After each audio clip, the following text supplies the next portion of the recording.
आप देखते होंगे कि ज़्यादातर लोग यहाँ पे जॉब नहीं करते हैं हमारे गांव में, तो इससे पता चलता है कि इस बार फसलें ज़्यादा अच्छी नहीं होने वाली है। और एक खुशी की बात यह है, कल इंडिया मैच जीत गया। खाने में है सिंपल दाल चावल और पुल्डू। हवा के साथ साथ पेटल्स भी थोड़े थोड़े गिर रहे हैं। आकाश जी लिखते हैं मधु दीदी नहीं तो मधुमक्खियाँ भी नहीं।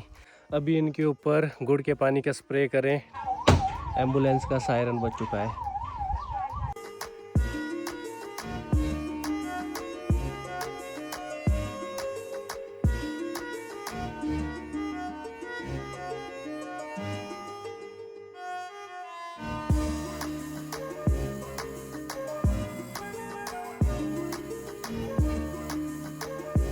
इस जगह पर डाला जाता है कूड़ा कचरा, और इसी के साथ ही इस जगह पे कांच डाले जाते हैं। तो ये देखो कांच से भर भी चुका है। जब कोई आएंगे कबाड़ी वगैरह तो कांच की बोतल ले भी जाते हो यहाँ से। हेलो, गुड मॉर्निंग, नमस्ते। आई होप आपने मेरी पिछली वीडियो देखी होगी। नहीं देखी है तो सबसे पहले आप वो देखिए। आज का नया दिन और नए दिन की शुरुआत हो चुकी है। धूप भी काफ़ी अच्छी खिल चुकी है और बारिश हुए मतलब एक ज़माना ही समझ लो हो गया है। काफ़ी टाइम हो चुका है कब से बारिशें नहीं आई है। वैसे तो फ्लावरिंग पे हमें ज़रूरत भी नहीं होती है बारिश की, पर इस बार फूल भी अच्छे आए नहीं, बादाम में ना खुमानी में, सिर्फ प्लम के पेड़ों में अच्छे फूल आए हैं। तो इससे पता चलता है कि इस बार फसलें ज़्यादा अच्छी नहीं होने वाली है। बाकी सेब का तो आगे जाके ही थोड़ा पता चलेगा। अभी मैं खेत की तरफ जा रहा हूँ। आज मैं दूसरे खेत की तरफ जा रहा हूँ जहाँ पे बादाम के बगीचे हैं। वहाँ पे देखो कितनी मेहनत की थी, स्प्रे की थी, तौलिए किए थे। तो अभी वहाँ भी देखते हैं वहाँ कैसे फूल आए हैं, और थोड़े बहुत पक्षी भी देख लेंगे। कोई पक्षी तो नहीं है जो फूलों को खा रहा है। और सामने ये देखो पहाड़, पर आज भी थोड़ी हेज सी है तो ज़्यादा क्लियरली कुछ नहीं दिख रहा है, क्योंकि कल ना इस तरफ आग लगी थी, तो आग की वजह से चारों तरफ धुआं धुआं सा ही हो जाता है। और एक खुशी की बात यह है, कल इंडिया मैच जीत गया। तो अब हम सेमीफाइनल्स में पहुंच चुके हैं। आप सभी को इसकी ढेर सारी शुभकामनाएं। उम्मीद है कि हम फाइनल तक का रास्ता तय करें और फाइनल भी जीत जाए। काफ़ी खुशी की बात है। मैंने पिछले कल पूरा मैच देखा, तो मैं भी देख रहा था कि मुझे तो उम्मीद थी कि लास्ट तक मैच जाएगा और इंडिया मैच जीत जाएगी, और वैसा ही हुआ। संजू सैमसन क्या खेला भाई। घास के साथ साथ इधर देखो ये फूल कितने सारे हैं। तो यहाँ से दिख रहे हैं हमारे प्यारे सीढ़ीदार खेत। कुछ में सेब लगे हैं, कुछ में बादाम है, और मुझे जाना है वहाँ पर। वहाँ देखो थोड़े थोड़े से वाइट वाइट से फूल दिख रहे हैं, वो है बादाम के पेड़। खेतों में काम भी चला है, खुदाई भी हो रही है।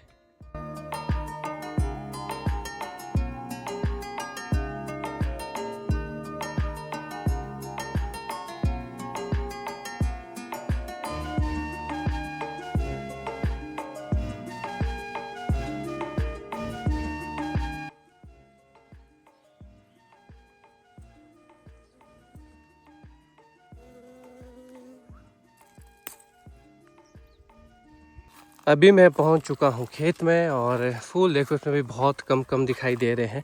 उतने ज़्यादा फूल नहीं हैं जितने एक्सपेक्टेड थे। तो क्या कर सकते हैं किस्मत के साथ और भगवान के साथ। तो ये तो भगवान की मर्ज़ी है। बाकी अगर अच्छी फसल हो तो इससे अच्छी आमदनी भी हो जाती है। आप देखते होंगे कि ज़्यादातर लोग यहाँ पे जॉब नहीं करते हैं हमारे गांव में, तो उसका रीज़न ये भी है। अगर जॉब करते हैं तो सिर्फ सरकारी नौकरियाँ ज़्यादातर लोग करते हैं, बहुत कम लोग हैं जो प्राइवेट सेक्टर में है। तो उसका कारण यही है।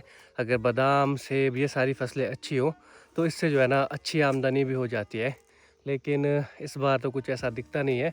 पर हमारे पास ना बहुत वैरायटी के फ्रूट रहते हैं। अभी बादाम नहीं होंगे तो शायद सेब हो जाए, और इस बार खुमानियाँ भी बहुत कम दिख रही है। प्लम है तो प्लम हो जाएंगे। तो ये एक रहता है कि भाई चलो वैरायटी अगर अपने पास हो तो कोई ना कोई फसल तो आ ही जाती है। अगर ये फसलें ना हो तब तो ये ऑब्वियस हो जाता है कि गांव से दूर जाना ही पड़ेगा पैसा कमाने के लिए। हवा के साथ साथ पेटल्स भी थोड़े थोड़े गिर रहे हैं। और मधुमक्खियाँ पता नहीं क्यों इस साल इतनी कम है, नहीं तो इतनी ज़्यादा भिनभिनाहट इनकी सुनाई देती थी। सभी जीव जंतु हमारे लिए बड़े इंपॉर्टेंट होते हैं, चाहे वो पक्षी हो या कोई जानवर हो। इससे जो है ना इकोलॉजिकल बैलेंस बना रहता है। अब मधुमक्खियाँ ही देख लो, अगर मधुमक्खियाँ ना हो तो फिर तो फसलें ही नहीं लगेगी, फल ही नहीं लगेंगे, क्योंकि इनका बहुत इंपॉर्टेंट रोल रहता है पॉलिनेशन में।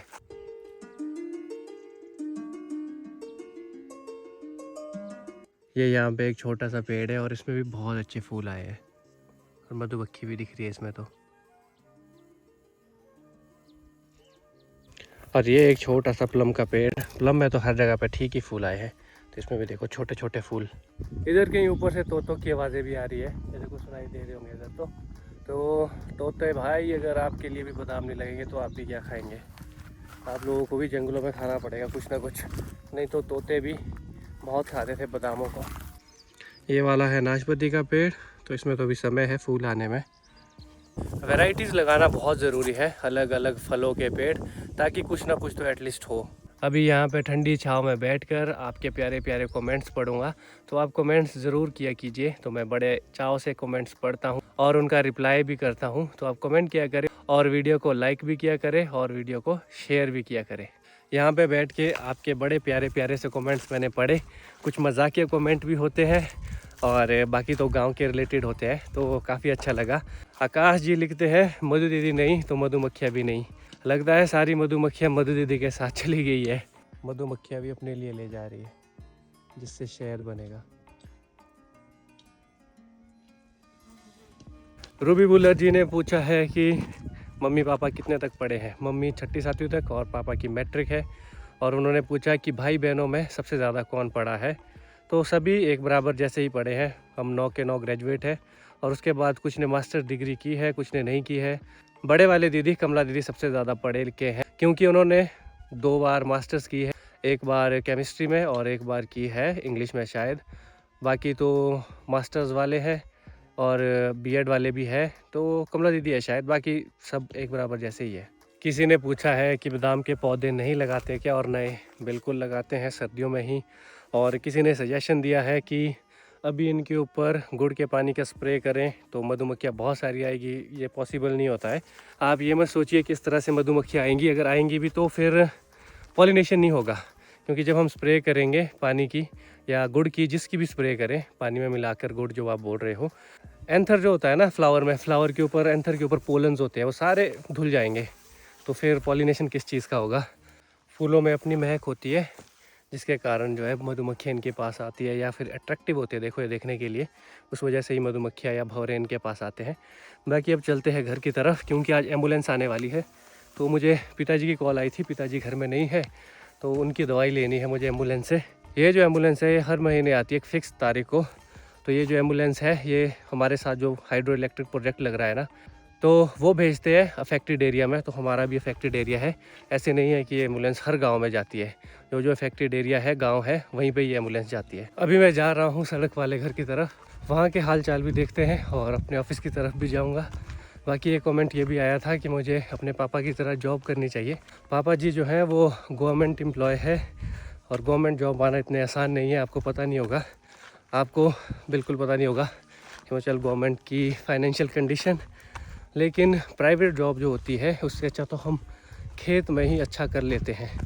खेत भी बंजर नहीं होते हैं और आमदनी जो है ना प्राइवेट जॉब से ज़्यादा है इन खेतों में। ज़्यादा क्या मतलब कई गुना ज़्यादा है। तो ये एक कारण है कि जॉब की तरफ, प्राइवेट जॉब की तरफ यहाँ पे कोई भी नहीं जाते ज़्यादा।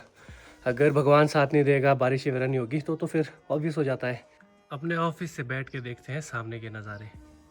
अब चलते हैं गांव वाले घर की तरफ और इंतज़ार करते हैं एम्बुलेंस आने का। जैसे जैसे अब गर्मी बढ़ेगी तो रास्तों में भी कोई नहीं दिखेगा। तो दिन के समय लोग आराम करते हैं, सुबह शाम काम करते हैं। एम्बुलेंस का सायरन बज चुका है, पीपल के पास अब जाना पड़ेगा। ये बने हैं कार्ड जिसको देखकर दवाइयाँ दी जाएगी। तो पिताजी और बड़ी मम्मी दोनों के कार्ड बने हैं। तो चलते हैं पीपल की तरफ। बेसिक से टेस्ट तो इसमें हो जाते हैं, बीपी वगैरह, और जो मंथली दवाइयाँ जैसे चली रहती है तो वो दवाइयाँ लेनी होती है। तो मैं भी वही दवाइयाँ लूँगा। तो वो आ गई है एम्बुलेंस और वहाँ पे रुके भी है कुछ लोग।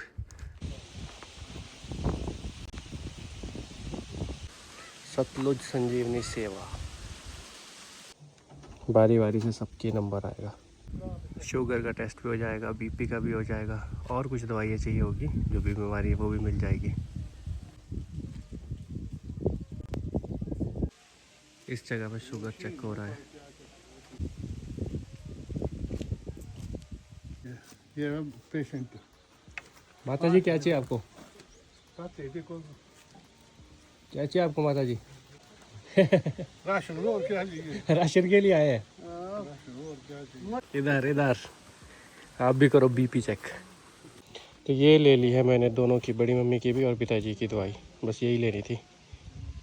धीरे धीरे करके अब सभी लोग यहाँ पे आ रहे हैं। इसके पीछे सभी लोग और जिनका हो गया है और वहाँ जाके आगे बैठ के गप्पे मारेंगे थोड़ी देर। ठंडी ठंडी हवा का मज़ा भी और बातचीत भी। बढ़ते अब घर की तरफ और यहाँ पे बैठ के भी कल वाले मैच की डिस्कशन ही हो रही थी। तो चलते हैं और घर जाके अब लंच कर लेते हैं। खाने में है सिंपल दाल चावल और पुल्डू। ये आए हैं मम्मी के मायके से, जैसे हम देते हैं ना अपनी बहनों को।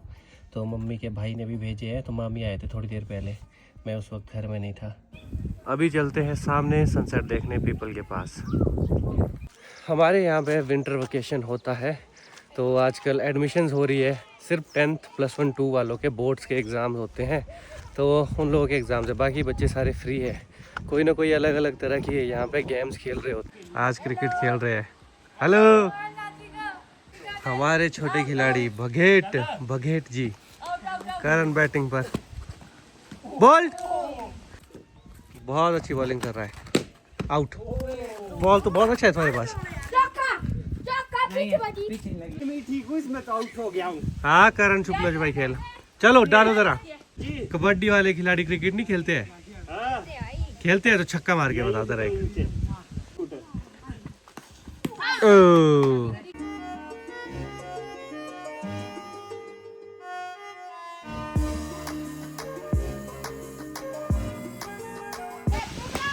पकड़ पकड़।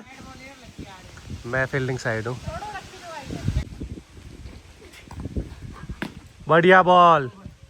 अब भाई लड़कियों वाली गैंग है, बोल रहे छुपन छुपाई के लिए। क्या खेला है अबू? ठीक है ठीक है। नहीं आज नहीं है होली, आज नहीं लगाओ। नहीं आज मत लगाओ। शाम के समय होती है कुछ इस तरह की लालिमा। और अभी मैं पहुंच चुका हूं घर में। थोड़ी देर बच्चों के साथ एंटरटेनमेंट हो जाता है, बच्चे भी खेलते हैं तो अच्छा लगता है, नहीं तो गांव बहुत सूना सूना सा लगता है। बाकी अब थोड़ी देर के बाद डिनर करते हैं और इस वीडियो कर लेता हूँ यहीं पे एंड। आई होप आपको वीडियो अच्छी लगी हो। अगर वीडियो अच्छी लगी है तो वीडियो को लाइक करें, शेयर करें और आप कमेंट करके ज़रूर जाएँ। मिलते हैं अगले वीडियो में, तब तक के लिए टाटा।